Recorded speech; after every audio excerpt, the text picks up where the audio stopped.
The Saints trying to do anything they can to motivate themselves. Chris, no matter how good you are, you always try to find something to get yourself motivated. And even if it's stealing the thing that another team is using to motivate itself, that's what happens. It worked for the Saints, even though it looked like it wasn't going to. Yep. Down 14-0.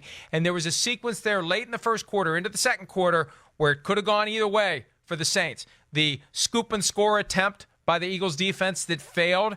The interception that was thrown by Nick Foles on the third snap of the second quarter. Right. Marshawn Lattimore with his first pick. And then when the Saints, driving down the field, 4th and short, the fake punt, the Taysom Hill firing the team up just like he did in Tampa when he blocked a punt. That Taysom Hill moment was the thing that I think really caused the Saints to snap out of their funk and score the first touchdown and methodically take down the Eagles and slam the door on them. No points the final 3 quarters for Philadelphia. Yeah, I mean, it was really domination from that point on. I mean, it was changed the football game. Lattimore's interception, of course, was huge because the Eagles were getting close to, fringe field goal territory, and you're saying, oh, no, are they going to go up 17-0 or 21-0? And the Saints would have been in deep trouble. But as you saw in that clip there, not only was it the fake punt and great play call by Sean Payton to, change the flow of the football game where momentum was totally on the Eagles side, but Fletcher Cox, the best player in the game,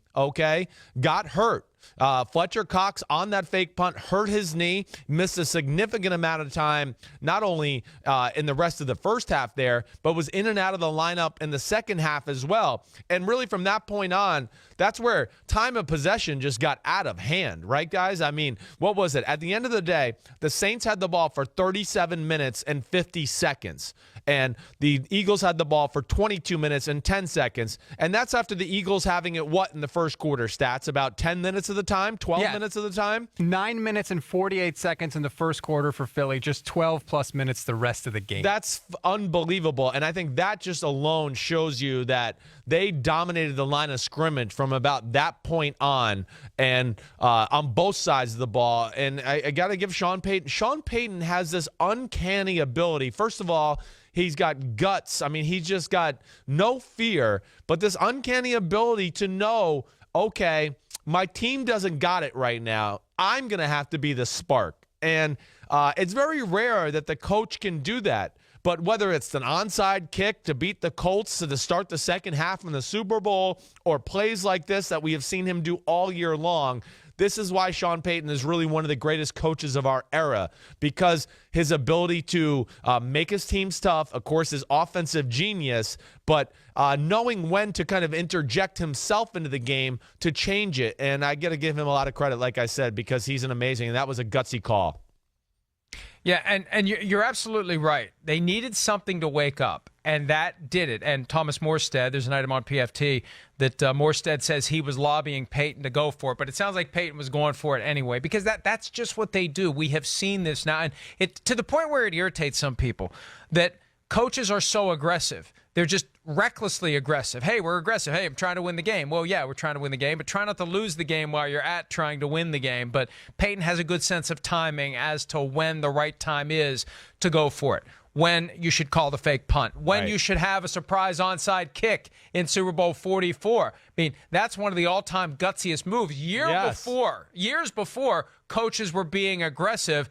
That arguably helped deliver the only Super Bowl championship the Saints have ever won, and they may be on the verge of getting to number 2. And if you are a Falcons fan right now, you are dreading what could happen on Sunday, right? Yeah. Because the Saints are going to punch their ticket to come to your building, right? To come to the brand new Mercedes-Benz Dome. And if the Saints win a Super Bowl, in your house. Yeah, who dat? Well, I think you just rebuild the Georgia Dome and tear that place down. It's got bad karma. Get rid of it.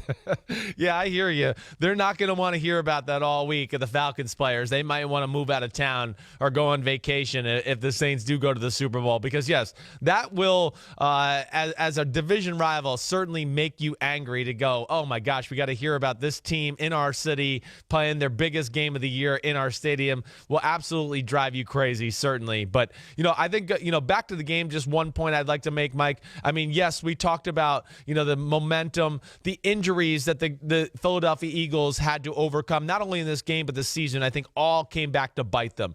Brandon Brooks went down yesterday. Fletcher Cox, we talked about getting banged up. Michael Bennett. But then their inability to play man-to-man on the back end a few times because Ronald Darby was hurt for the year. Rasul Douglas got hurt in the game yesterday. And I think that's why you saw Michael Thomas start to free up in the middle of the field and really gash them for some big games. Michael Thomas was incredible yesterday, unstoppable, and I'm surprised the Saints only scored 20 points. If you had told me before the game the Saints only scored 20, I figured they lose. They win. Hi, I'm Mike Tirico, and thanks for watching.